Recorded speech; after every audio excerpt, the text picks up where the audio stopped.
लगभग 2000 सेकंड अधिक वर्षों से संसार भर में अधिक से अधिक लोग यीशु मसीह के सुसमाचार को सुन रहे हैं। कलीसिया बढ़ रही है। यीशु ने वादा किया कि संसार के अंत में वह वापस आएगा। यद्यपि वह अभी तक वापस नहीं आया है, लेकिन वह अपना वादा पूरा करेगा। जबकि हम यीशु के वापस आने का इंतजार कर रहे हैं, तो परमेश्वर चाहता है कि हम ऐसा जीवन जिएं जो पवित्र हो तथा उसे आदर देता हो। वह यह भी चाहता है कि हम दूसरों को भी उसके राज्य के बारे में बताएं। जब यीशु पृथ्वी पर रहता था तो उसने कहा, मेरे चेले दुनिया में हर जगह लोगों को परमेश्वर के राज्य के बारे में शुभ समाचार का प्रचार करेंगे और फिर अंत आ जाएगा। बहुत से जनसमूहों ने अभी तक यीशु के बारे में नहीं सुना है। स्वर्ग में वापस जाने से पहले यीशु ने मसीहों से कहा कि वे उन लोगों को शुभ समाचार सुनाएं जिन्होंने इसे कभी नहीं सुना। उसने कहा, जाओ और सारे जनसमूह के लोगों को चेला बनाओ, और खेत कटनी के लिए पके खड़े हैं। यीशु ने यह भी कहा, एक सेवक अपने स्वामी से बड़ा नहीं होता। ठीक जैसे इस संसार के लोगों ने मुझसे बैर किया, इसी तरह वे तुम्हें भी मेरे कारण सताएंगे और मार डालेंगे। यद्यपि इस संसार में तुम्हें दुख भोगना पड़ेगा, लेकिन हिम्मत रखो, मैंने शैतान को जो इस संसार पर शासन करता है उसे पराजित कर दिया है। यदि तुम अंत तक मेरे प्रति वफादार रहोगे तो परमेश्वर तुम्हें बचाएगा। जब जगत का अंत होगा तो लोगों के साथ क्या होगा उसके बारे में यीशु ने अपने चेलों को एक कहानी सुनाई। उसने कहा, एक मनुष्य ने अपने खेत में अच्छा बीज बोया, पर जब वह सो रहा था तो उसका शत्रु आकर गेहूं के बीच जंगली बीज बोकर चला गया। जब अंकुर निकले तो उस मनुष्य के सेवकों ने कहा, स्वामी, आपने उस खेत में अच्छे बीज बोए थे, तो फिर इसमें जंगली दाने कहाँ से आ गए? स्वामी ने उत्तर दिया, किसी शत्रु ने इन्हें बोया होगा। दासों ने स्वामी को उत्तर दिया, क्या हम जाकर जंगली पौधे उखाड़ दें?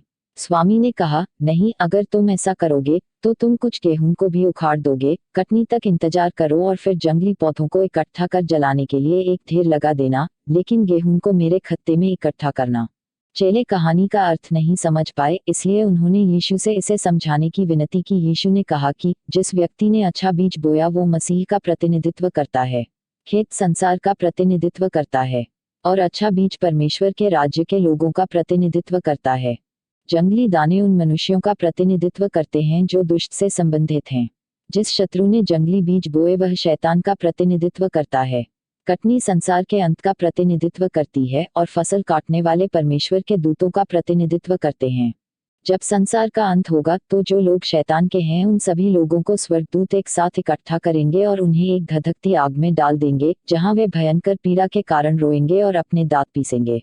तब धर्मी लोग अपने पिता परमेश्वर के राज्य में सूर्य के समान चमकेंगे। यीशु ने यह भी कहा कि वह संसार के अंत से ठीक पहले पृथ्वी पर वापस आएगा। वह उसी तरह वापस आएगा जिस तरह वह यहाँ से गया था, अर्थात उसका एक भौतिक शरीर होगा और वह आकाश में बादलों पर वापस आएगा। जब यीशु वापस आएगा तो हर मसीही जो मरा है वह मृतकों में से जी उठेगा और उससे आकाश में मिलेगा। तब जो मसीही उस समय जीवित होंगे वे आकाश में ऊपर उठेंगे और जो मृतकों में से जी उठे हैं उन मसीही लोगों के साथ ये भी मिल जाएंगे। वे सब वहां यीशु के साथ होंगे। उसके बाद यीशु पूर्ण शांति और एकता में अपने लोगों के साथ हमेशा रहेगा। परंतु जो यीशु पर विश्वास नहीं करेंगे, परमेश्वर उनमें से हर एक का न्याय करेंगे। वह उन्हें नरक में फेंक देगा, जहां वे वेदना में सदा रोएंगे और दांत पीसेंगे। वह आग जो कभी नहीं बुझती उन्हें हमेशा जलाती रहेगी और कीड़े उन्हें हमेशा खाते रहेंगे। जब यीशु वापस आएगा तो वह शैतान और उसके राज्य को सर्वदा के लिए नष्ट कर देगा। वह शैतान को नरक में डाल देगा, जहां वह उन लोगों के साथ हमेशा जलता रहेगा जिन्होंने परमेश्वर की आज्ञा मानने की बजाय उसकी बात मानने का चुनाव किया। क्योंकि आदम और हव्वा ने परमेश्वर की आज्ञा का उल्लंघन किया और इस दुनिया में पाप को लाए, इसलिए परमेश्वर ने इसे श्राप दिया और इसे नष्ट करने का निर्णय किया। लेकिन एक दिन परमेश्वर एक नया आकाश और एक नई पृथ्वी की रचना करेगा जो सिद्ध होगी। यीशु और उसके लोग नई पृथ्वी पर रहेंगे और यहाँ जो कुछ भी पाया जाता है उस पर हमेशा राज्य करेंगे।